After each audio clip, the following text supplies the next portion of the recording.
ಇತಿಹಾಸವು ನಾವು ನಂಬಲು ಅಸಾಧ್ಯವಾದಂತಹ ಆಶ್ಚರ್ಯಕರ ಘಟನೆಗಳನ್ನ, ಅಚ್ಚರಿಯ ಸಂಗತಿಗಳನ್ನ ಹೊಂದಿರುತ್ತದೆ. ಛತ್ರಪತಿ ಶಿವಾಜಿಯಿಂದ ಹತನಾದ ಅಫ್ಜಲ್ ಖಾನ್ ತನ್ನ 63 ಮಂದಿ ಹೆಂಡತಿಯರನ್ನು ಏಕೆ ಕೊಂದ ಎಂಬ ಬಗ್ಗೆ ಈ ವಿಡಿಯೋದಲ್ಲಿ ತಿಳಿಯೋಣ. ಛತ್ರಪತಿ ಶಿವಾಜಿ ಈ ಹೆಸರನ್ನ ಕೇಳಿದ್ರೆ ದೇಶಭಕ್ತಿ, ಶೌರ್ಯ, ವೀರತ್ವಗಳೇ ನೆನಪಾಗುವುದು. 17ನೇ ಶತಮಾನದ ಮಧ್ಯಭಾಗದಲ್ಲಿ ಶಿವಾಜಿ ದಕ್ಷಿಣ ಭಾರತದ ಪ್ರಬಲ ಹಿಂದೂ ರಾಜನಾಗಿದ್ದನು. ಬಲಿಷ್ಠ ಮರಾಠ ಸಾಮ್ರಾಜ್ಯವನ್ನ ನಿರ್ಮಾಣ ಮಾಡಿದ್ದನು. ಆ ಸಂದರ್ಭದಲ್ಲಿ ದಕ್ಷಿಣ ಭಾರತದಲ್ಲಿ ಬಿಜಾಪುರದ ಆದಿಲ್ ಶಾಹಿಗಳ ಪ್ರಾಬಲ್ಯ ಹೆಚ್ಚಿತ್ತು. ಶಿವಾಜಿಗೂ ಆದಿಲ್ ಶಾಹಿಗಳಿಗೂ ಮೊದಲಿನಿಂದಲೂ ಶತ್ರುತ್ವವಿತ್ತು. ಶಿವಾಜಿಯ ಹೆಸರನ್ನ ಕೇಳಿದ್ರೆ ಶಾಹಿಗಳಿಗೆ ನಡುಕ ಉಂಟಾಗುತ್ತಿತ್ತು. ಕಾರಣ, ಶಿವಾಜಿಯು ತನ್ನ ಗೆರಿಲ್ಲಾ ಯುದ್ಧ ತಂತ್ರದಿಂದ ಬಿಜಾಪುರದ ಸುಲ್ತಾನರ ಹಲವು ಕೋಟೆಗಳನ್ನು ವಶ ಮಾಡಿಕೊಂಡಿದ್ದನು. ಛತ್ರಪತಿ ಶಿವಾಜಿಯ ಯಶಸ್ಸನ್ನು ಕಂಡ ಬಿಜಾಪುರದ ಸುಲ್ತಾನರು ಬೆಚ್ಚಿಬಿದ್ದರು. ಶಿವಾಜಿಯ ನಾಗಲೋಟಕ್ಕೆ ಕಡಿವಾಣ ಹಾಕಬೇಕೆಂದು ಚಿಂತಿಸಿದರು. ಶಿವಾಜಿಯನ್ನು ಹೇಗಾದರೂ ಮಾಡಿ ಮಟ್ಟ ಹಾಕಲು ಬಿಜಾಪುರದ ಸುಲ್ತಾನ ಆಲಿ ಆದಿಲ್ ಶಾ ಸಂಚನ್ನು ರೂಪಿಸಿದರು. ಆಗ ಬಿಜಾಪುರದ ರಾಣಿ ಬೇಗಂ ಶಿವಾಜಿಯನ್ನು ಜೀವಂತವಾಗಿ ಬಂಧಿಸಿ ತರಲು ತನ್ನ ರಾಜ್ಯದ ಸೈನ್ಯಾಧಿಕಾರಿಗಳಿಗೆ ಸಭೆ ಕರೆದಳು. ಈ ಸಭೆಯಲ್ಲಿ ಶಿವಾಜಿಯ ವಿಷಯ ತಿಳಿದು ಯಾರೂ ಮುಂದೆ ಬರಲಿಲ್ಲ. ಕೊನೆಗೆ 7 ಅಡಿ ದೈತ್ಯಾಕಾರ ರೂಪದ ವ್ಯಕ್ತಿ ಮುಂದೆ ಬಂದನು. ಆತನೇ ಅಫ್ಜಲ್ ಖಾನ್. ಈತನು ಶಿವಾಜಿಯನ್ನು ಸೋಲಿಸಿ ಜೀವಂತವಾಗಿ ತರುತ್ತೇನೆಂದು ಶಪಥ ಮಾಡಿ ಅಲ್ಲಿಂದ ಹೊರಟನು. ನಂತರ ಶಿವಾಜಿಯ ವಶದಲ್ಲಿದ್ದ ಹಲವು ಪ್ರದೇಶಗಳ ಮೇಲೆ ಅಫ್ಜಲ್ ಖಾನ್ ದಾಳಿ ಮಾಡಲು ಮುಂದಾದನು.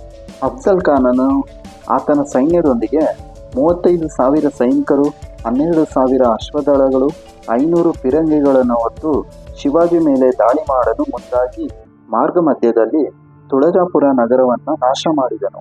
ಅಲ್ಲಿನ ತುಳಜಾದೇವಿ ದೇವಾಲಯವನ್ನು ಸಹ ನಾಶ ಮಾಡಿದನು. ನಂತರ ಪಂಡರಾಪುರ, ಶಿಗ್ನಾಪುರವನ್ನು ವಶಪಡಿಸಿಕೊಂಡನು. ಇದನ್ನು ತಿಳಿದ ಶಿವಾಜಿಯು ಒಂದು ಅವಕಾಶಕ್ಕಾಗಿ ಕಾಯುತ್ತಿದ್ದನು. ನಂತರ ಅಫ್ಜಲ್ ಖಾನ್ ಮತ್ತು ಶಿವಾಜಿ ನಡುವೆ ಶಾಂತಿ ಒಪ್ಪಂದದ ಸಂಧಾನ ಸಭೆಯು ಏರ್ಪಟ್ಟಿತು. ಅಫ್ಜಲ್ ಖಾನ್ ಶಿವಾಜಿ ಅಲ್ಲಿಗೆ ಸಂಧಾನಕ್ಕೆಂದು ಬಂದು ಆಲಿಂಗನ ನೆಪದಲ್ಲಿ ಶಿವಾಜಿಯನ್ನು ಕೊಲ್ಲಲು ಸಂಚು ರೂಪಿಸಿದನು. ಈ ಸಂಚನ್ನು ತಿಳಿದ ಶಿವಾಜಿ, ಅಫ್ಜಲ್ ಖಾನ್ ಶಿವಾಜಿಯನ್ನು ದಾಳಿ ಮಾಡುವ ಮೊದಲೇ ತನ್ನ ಬಳಿ ಇರುವ ವ್ಯಾಘ್ರನಖ ಅಂದರೆ ಹುಲಿಯ ಉಗುರಿನ ಆಯುಧದಿಂದ ಹೊಟ್ಟೆಗೆ ಇರಿದು ಕೊಲ್ಲುವನು. ಇದು ನಮಗೆ ಇತಿಹಾಸದಿಂದ ತಿಳಿದು ಬರುತ್ತೆ. ಆದರೆ ಇಲ್ಲಿ ಇನ್ನೂ ಒಂದು ಇಂಟ್ರೆಸ್ಟಿಂಗ್ ಸಂಗತಿ ಇದೆ. ಈ ಘಟನೆ ನಡೆಯೋಕ್ಕೂ ಮೊದಲು ಒಂದು ಕತೆ ದಂತಕಥೆಯಾಗಿ ಪ್ರಚಾರಕ್ಕೆ ಬರುತ್ತೆ. ಅಫ್ಜಲ್ ಖಾನ್ ಶಿವಾಜಿಯ ಮೇಲೆ ದಾಳಿ ಮಾಡಿ ಕೊಲ್ಲಲು ಬರುವುದಕ್ಕೆ ಮುಂಚೆ ತನ್ನ 63 ಮಂದಿ ಹೆಂಡತಿಯರನ್ನು ಕೊಂದು ಬಂದಿದ್ದಾನೆ ಎಂಬುದು ಆ ಕಥೆಯಾಗಿದೆ. ಶಿವಾಜಿಯ ಮೇಲೆ ಯುದ್ಧಕ್ಕೆ ಹೋಗಿ ಶಿವಾಜಿಯನ್ನು ಸೋಲಿಸುವುದು ಅಫ್ಜಲ್ ಖಾನನಿಗೆ ಅಷ್ಟು ಸುಲಭದ ವಿಷಯವಾಗಿರಲಿಲ್ಲ. ಶಿವಾಜಿಯ ಶಕ್ತಿ ಸಾಮರ್ಥ್ಯಗಳ ಬಗ್ಗೆ ಅವನಿಗೆ ಅರಿವಿತ್ತು.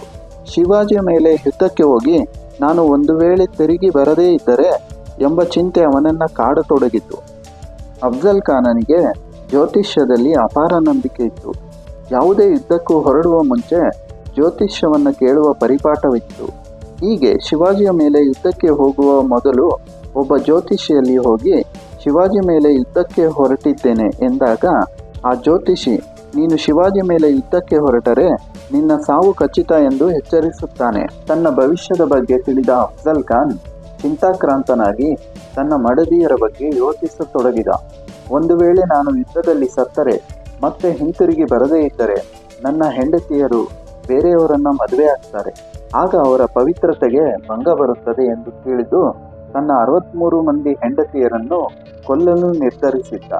ಇದಕ್ಕಾಗಿ ತನ್ನ 63 ಮಂದಿ ಹೆಂಡತಿಯರನ್ನ ಊರಿನ ಬಾವಿಯ ಸಮೀಪ ಕರೆಸಿ ತನ್ನ ಸೈನಿಕರ ಸಹಾಯದಿಂದ ಅವರನ್ನು ಒಬ್ಬೊಬ್ಬರನ್ನಾಗಿ ಬಾವಿಗೆ ನೂಕಿಸಿದ. ಕೆಲವರನ್ನು ತನ್ನ ಖಡ್ಗದಿಂದ ಇರಿದು ಕೊಂದನು.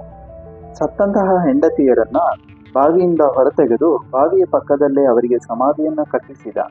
ಹೀಗೆ 60 ಹೆಂಡತಿಯರ ಸಮಾಧಿ ಇರುವ ಸ್ಥಳವನ್ನ ನಾವು ಇಂದು ಬಿಜಾಪುರದ ಬಳಿ ಕಾಣುತ್ತೇವೆ. ಇದರ ಹೆಸರು ಸಾತ್ ಕಬಾರ್. ಫ್ರೆಂಡ್ಸ್, ಈ ವಿಡಿಯೋ ಇಷ್ಟ ಆದರೆ ಲೈಕ್ ಮಾಡಿ, ಶೇರ್ ಮಾಡಿ ಅಂಡ್ ಸಬ್ಸ್ಕ್ರೈಬ್ ಮಾಡೋದನ್ನು ಮಾತ್ರ ಮರಿಬೇಡಿ.